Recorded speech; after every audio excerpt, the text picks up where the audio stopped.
Is buying a house the best investment or one of the biggest financial mistakes? Let's break down the truth about real estate investing. In this explainer, you'll understand real estate in the absolute simplest way possible and figure out if you should actually invest your hard-earned money in property. For generations, buying a physical home has been held up as the ultimate milestone of success. But is it always the right move? Or are we just kind of blindly following old advice without actually running the numbers? Today, we're stripping away the emotion, ignoring the cultural pressure, and looking at the cold, hard facts of the property market. Here's our roadmap for today. We'll cover what real estate actually is, how it generates wealth, the pros and cons, how it stacks up against the stock market, modern alternatives, and finally, figure out if it's the right move for you. All right, let's dive straight into section 1. What is real estate? Right off the bat, we need to make a massive distinction. Real estate investing isn't just about buying a primary residence, the place you and your family actually live in. In the financial world, it's specifically defined as buying property to generate income or build long-term wealth. This is a crucial mindset shift. When you buy for investment, your house is no longer just a cozy home full of memories. It's an income-producing asset. It's a business. And like any business, we have to evaluate it purely on its financial performance. Now, that income-producing asset usually falls into one of 3 buckets. First up, residential real estate. Think apartments, villas, or rental homes in booming cities like Mumbai or Bengaluru. Your return on investment here comes from monthly rent paid by tenants, plus the long-term price appreciation of the property itself. Second, we have commercial real estate. We're talking office buildings, retail shops, or massive logistics warehouses. These commercial spaces typically offer way higher rent potential, but they also demand a much bigger initial investment to get your foot in the door. And finally, land. This means buying empty plots and just holding them. There's zero rental income here. You're purely relying on long-term capital growth, basically betting that the city expands, infrastructure gets better, and your plot becomes significantly more valuable over the next 10 to 20 years. Moving on to section 2, generating wealth. So, how exactly does this asset class put money into your bank account? There are 3 primary wealth-building engines here. Engine number 1 is rental income. That's steady, monthly passive cash flowing in from your tenants. Engine number 2 is appreciation, the general tendency for property values to go up over time as inflation rises and land gets scarcer. But engine number 3, that's where the real magic happens: leverage. Leverage simply means using other people's money to amplify your own wealth. When you take out a bank loan, you're using leverage. You might only put down 20% of the property's total price in cash, while the bank covers the remaining 80%. Yet, you control 100% of the asset. And more importantly, when that property goes up in value, you keep 100% of the appreciation. The bank just wants their loan back with a little interest. That ability to control a massive asset with a fraction of your own cash is literally the reason real estate has created so many millionaires. Let's actually ground this in a real-world example so you can see how the numbers work. Imagine you're buying a residential property worth 50 lakh rupees. If you rent out that 50 lakh property, a standard market rate in many major areas might bring you about 15,000 rupees a month. Now, let's do the math on that. Earning 15,000 a month equals 180,000 rupees a year. Divide that by your 50 lakh purchase price, and it translates to an annual rental yield of just 3 to 4%. I know, that specific number is a massive aha moment for a lot of beginner investors. People often assume rental income will be huge and completely cover their hefty loan EMIs right out of the gate. But a 3 to 4% yield is actually pretty modest. To put it in perspective, a standard bank fixed deposit might offer you a totally safe 6 or 7% return with zero effort. Because the rental yield is so comparatively low, your real wealth in residential real estate absolutely has to come from the long-term appreciation of that 50 lakh property, not just the monthly rent you collect. If the property value doesn't go up, the math simply doesn't work out in your favor. Which brings us to section 3, weighing the pros and cons. Let's look at the core trade-offs, evaluating the risks logically instead of emotionally. On the pro side, real estate gives you a tangible asset. It's physical. You can touch it, you can stand inside it, and psychologically, that feels incredibly secure compared to just numbers on a screen. Plus, it generates that steady stream of passive income. But man, those benefits come with some steep cons. Real estate requires a massive high initial investment. It eats up a huge chunk of your capital right away for down payments, registration, and taxes. And even worse, it suffers from drastically low liquidity. Liquidity is basically how fast you can turn an asset into spendable cash. If a medical emergency strikes and you need cash by Friday, you can't exactly sell just the kitchen of your apartment, right? Selling property takes months of finding buyers, negotiating, and dealing with massive amounts of paperwork.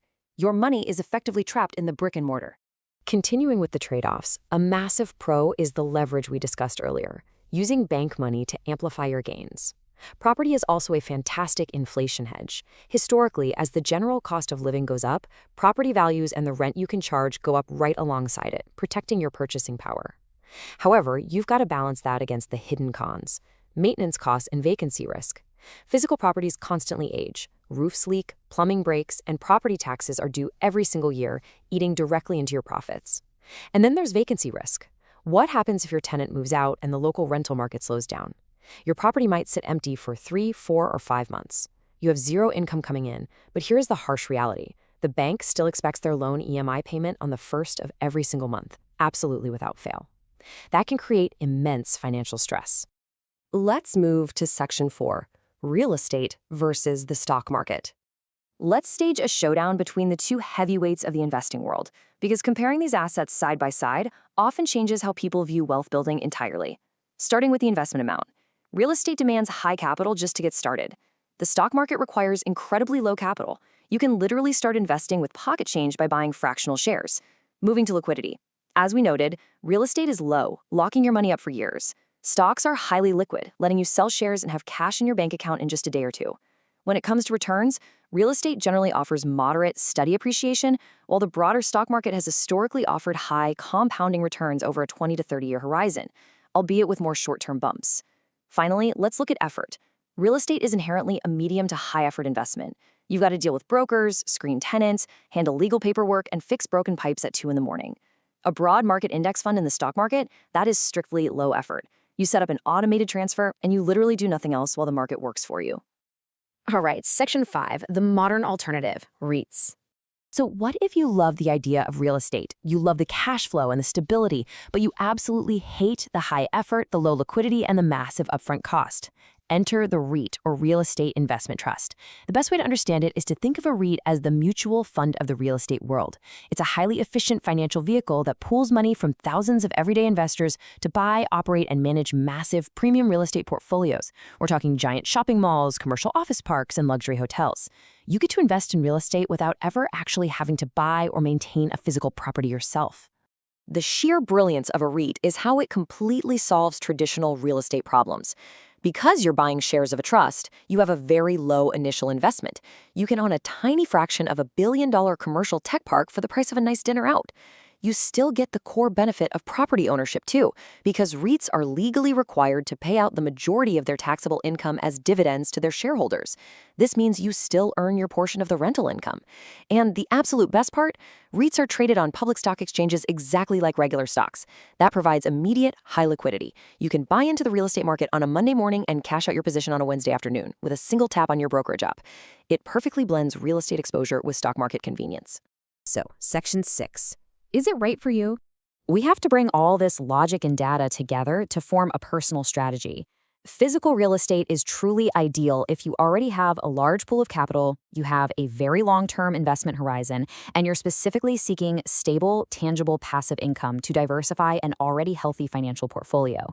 But if you're a beginner just starting your wealth-building journey, avoid rushing in just because society, your family, or your friends tell you that buying a house is mandatory. Trapping all of your limited early capital into an illiquid asset can actually slow down your wealth creation. Your strategy should be to start small. Build your net worth and your liquidity base first by seriously comparing your options with mutual funds, index investing, or REITs, which offer maximum flexibility while your capital is still growing. And this leads us to our final takeaway.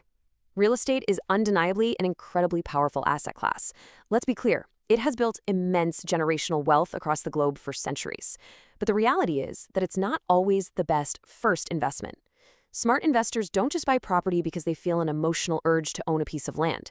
They balance real estate intelligently alongside other, more liquid investments. They only pull the trigger on a physical property when the math aligns perfectly and it fits flawlessly into their personal financial situation. I want to leave you with this single guiding thought as you design your financial future. When it comes to investing your hard-earned money, don't follow tradition, follow logic. Let the numbers and the math dictate your strategy, not cultural pressure. If you found this explainer valuable, you are not going to want to miss our next one where we stage the ultimate asset showdown, Gold versus real estate versus stocks. Which one truly holds the crown for the best overall investment? Make sure you hit that subscribe button so you don't miss it. Keep learning, keep questioning, and keep investing logically. See you in the next one.